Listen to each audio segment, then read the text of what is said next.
I now pronounce you Chuck and Larry.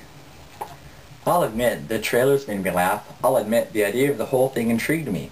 I'll admit, even the abysmally crappy reviews did little to deter my enthusiasm for this film. I'll admit another thing.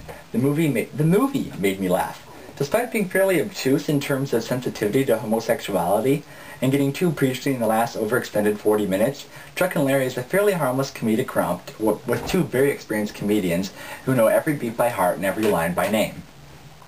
Adam Sandler is Chuck, a homophobic, manliest of men firemen, who sleeps with half a dozen women a week and consistently makes jokes driving gays.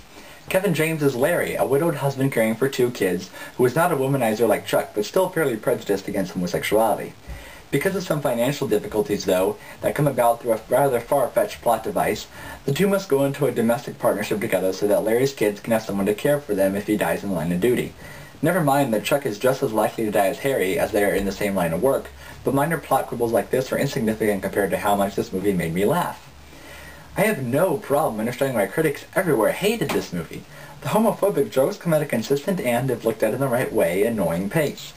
James's and Sandler's characters are obtuse in their prejudices up until the predictable point where they begin to experience some gay bashing themselves, which effectively teaches them the error of their ways, and yes, gays are people too, blah blah blah.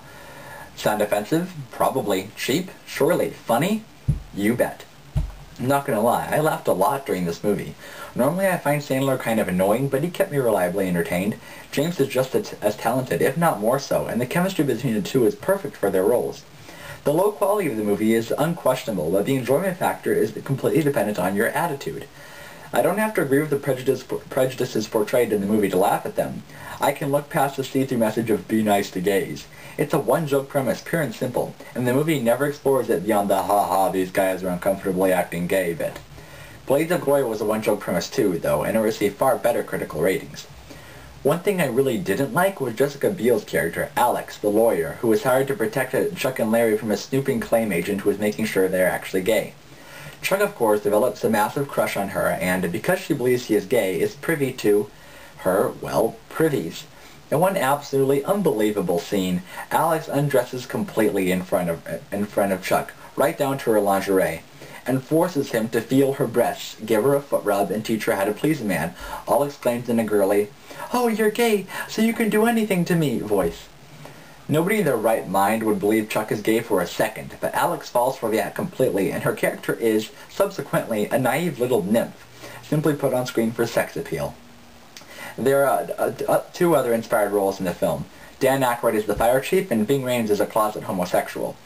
Neither of them is technically truly funny, but because of the sheer ludicrousness and badness of the movie, their roles work, and they have complete fun with them. Now let me state very clearly that I do not think this film is good. What could have been an intelligent commentary on our prejudices towards our homosexuality community instead becomes an hour and 50 minutes of gay bashing. And what's with comedies always going to at least the 110-minute mark these days?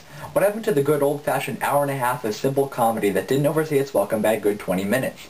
Despite its flaws, though, Chuck and Larry can easily be enjoyed if you just go into it and check all your reservations at the door. Because if you want to, you will hate this movie.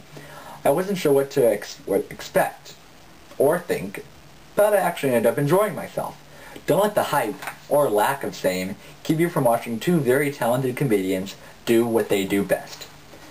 I give Chuck and Larry a 6 out of 10.